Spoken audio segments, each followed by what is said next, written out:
Hey guys, Johnny B here, and we are gonna be working on the third video for this series, which is gonna be getting an IS300 and building it to 600 horsepower on stock block.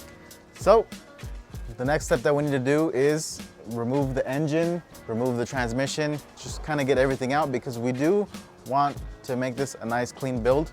We want it to be something that's not ricey, something that when you open the hood just looks amazing. You know, it's a good thing to look at, or a very nice thing to look at, kind of like a car show quality car that will be daily driven, obviously, and you know, occasional drift day.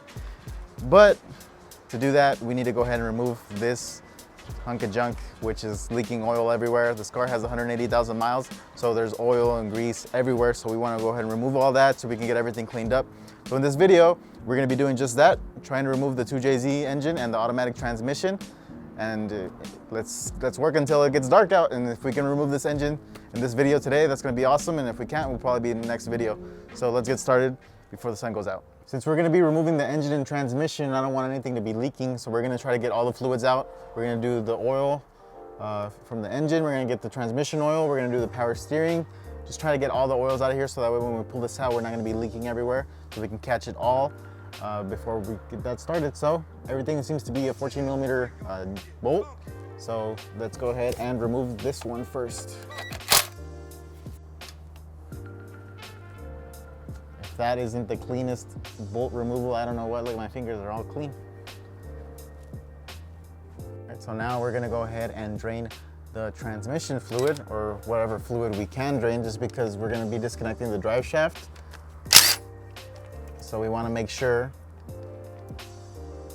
that it's not leaking all over the place. So we wanna clean it out beforehand.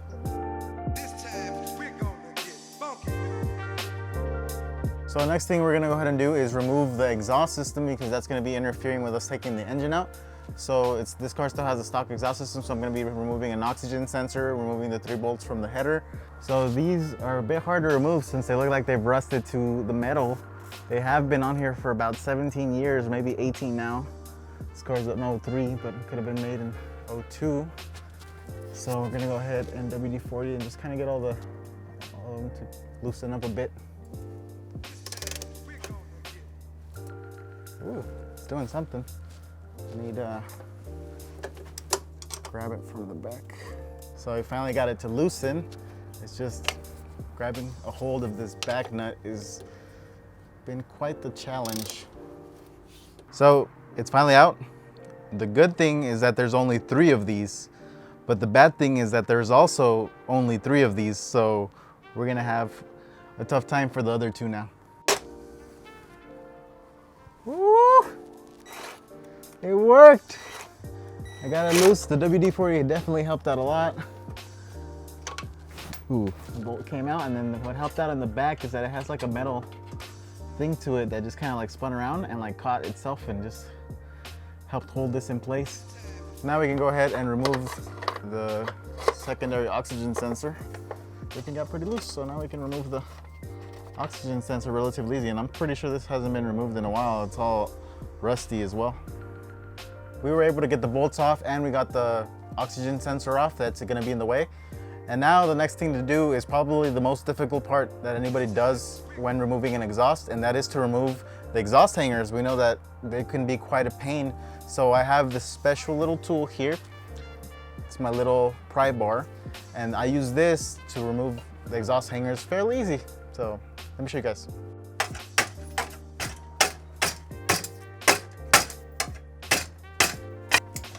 Oh, this thing does not want to come off. Wait, here we go, here we go.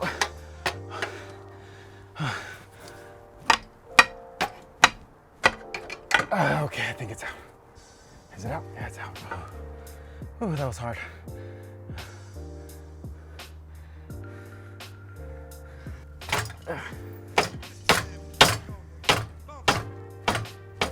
There we go. I only ripped the glove. That was easy, I swear. It wasn't difficult at all. I'm not dying and short of breath right now. Okay, so here are the last 2 we need to remove. They're right at the tip. I'm just gonna pry off the muffler. Whoa, that one actually came out really easy. Take this one off. and we're good. Nothing happened. It didn't fall. This one. So here comes the fun part. Now we get to watch it go slowly down. Yep, looks like that was it. Everything is now out of the way. We don't have to break our back. This transmission jack is awesome. This transmission jack, oh, there we go. This transmission jack is awesome. So now we can get the exhaust out of here. To be able to remove the engine, we need to remove this ground that's here. We need to remove this fuel line. There's some vacuum lines over here that could be to the fuel like breather system that we need to remove. And then we're gonna need to remove the power steering lines because I don't want to remove the steering rack just to remove the engine. Can remove that later. And then we have the starter here, so we want to remove the power wire for the starter and then the signal wire for the starter. So that's gonna be something that we can do easily from under here. And then on this side we have another ground, as it looks like. And then these lines are for the transmission cooling, but we don't need to worry about that since we're gonna be taking it all out at once. Probably remove the oxygen sensor since we're down here already. Might be a bit easier to do, which are these cables here. And yeah, that's pretty much it for down here. And then after that, we're gonna have to go up top and remove all the wiring harness to be able to disconnect the engine from the car. And then one thing we might need to do is also remove the transmission mount.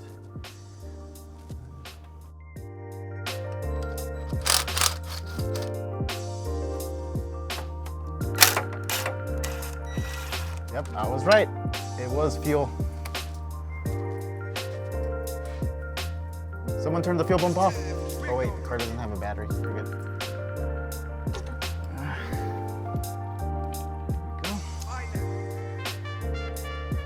Making out some power steering fluid. So one of the things that we have to do to be able to get it out is remove this bolt, which is the shifter bolt. This is what the shifter connects to the linkage, and then probably the rear trans mount. So I'm hoping that the engine will keep it all in place so we don't have to worry about it. So let's go ahead and remove this bolt and nut. There we go. So with that, our shifter is disconnected. That's the beauty of automatic, but we're going to be deleting the automatic. And then now we can just go ahead and remove the trans mount, but I'm still debating what to do with it because we do want to get the engine out. But it's kind of high right now at the moment, so we'll see. I'll probably loosen the bolts and see if it drops down too much, then I probably will leave them on there for now until we're actually getting ready to get the engine and trans out. So before I remove the transmission mount, I want to loosen the bolts to the motor mount. They're actually nuts, I believe, and the motor mount won't come out, but it'll be loosened for when we pull the engine up. That's one. And that's two. Oh, wait up, give me a second. And that's two. So now we're gonna go ahead and remove the other two from the other side. There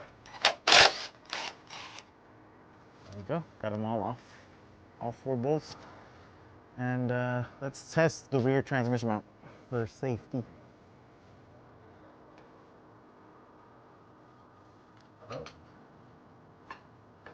Going down pretty far. What are we touching over here?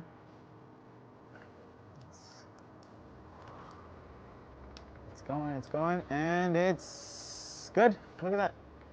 Now that we have the transmission and everything underneath disconnected, the only thing I feel like we need to do here is pretty much disconnect the harness. And to do that, we're gonna need to remove like a lot of the covers to get to the harness and be able to just disconnect all that stuff. Because there's not really that much left to do. We did a lot of the big stuff from the beginning, so I guess let's just take off as much stuff until we're ready to get the engine out. So since we have to remove all this, let's make it a little bit easy, and with the power of editing. So here it is. We got all of the wiring removed. We removed a lot of like the ECU area, the intake, all the covers that were on here. We were thinking about removing all of like the injectors and all that stuff, but it was all underneath the intake. And I found out that once you remove the ECU, you can literally just unplug everything out of the box, and you can unplug one of these wires here that kind of connects to this harness, connects to the relay. It just takes a 10mm bolt or nut right there, and it comes off. So then we went ahead and removed the heater hose and just various little plugs here and there. All the power steering lines and AC lines were disconnected from the engine.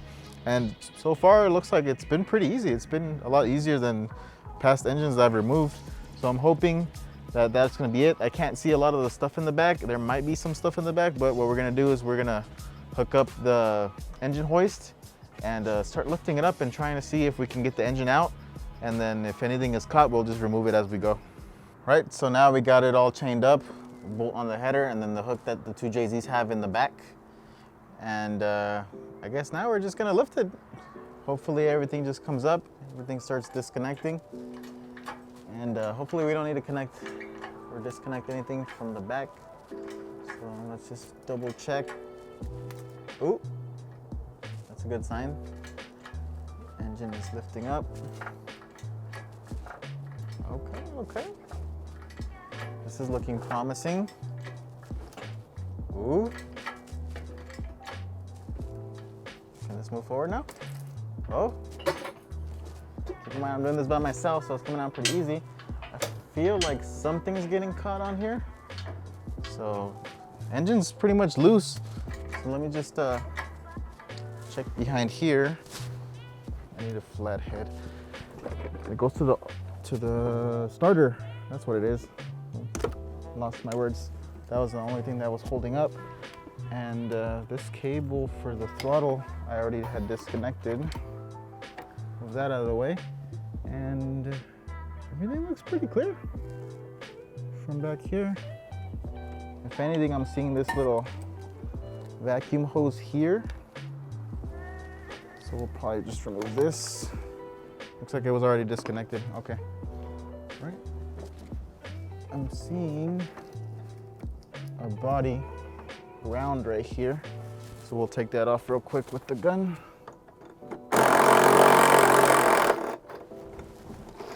This is my first time removing one of these engines out of an IS300, so I don't know all the tricks, but it looks like that's it.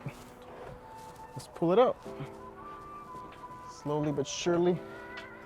Feels like something is grabbing. Maybe I just gotta lift it up a little bit more.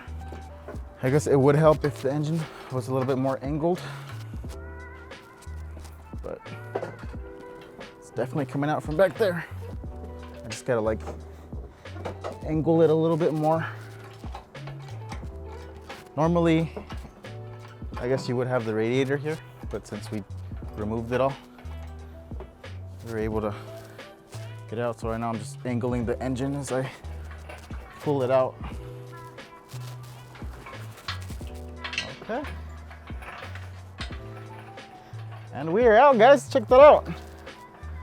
Engine, transmission is out of the car. That was actually really easy compared to what we did previously to the Evo when we had to change the clutch and we just took the engine out. This was like 10 times easier. And look at all this room for activities now that we have to design, and just kind of a blank canvas right now. This is going to be beautiful once we're done, you know, with what we want to do here. The main thing is that we got the engine, transmission out, and we can go ahead and do a little bit of detailing, clean it up. I think we're going to end it here for this video.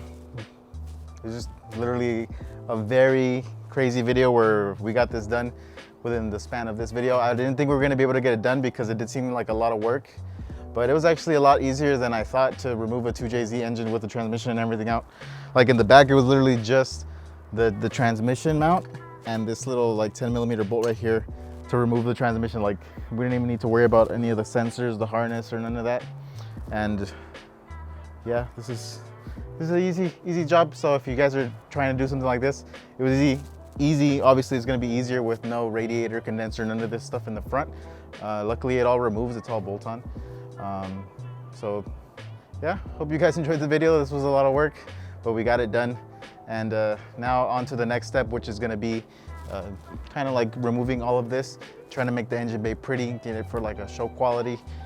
We might do some test fitting beforehand because we do need to get some fabrication done for the turbo manifold. As you guys know, we're going to be boosting it, and to be able to get to the power, to get to 600 horsepower, we're gonna need to be with a big turbo.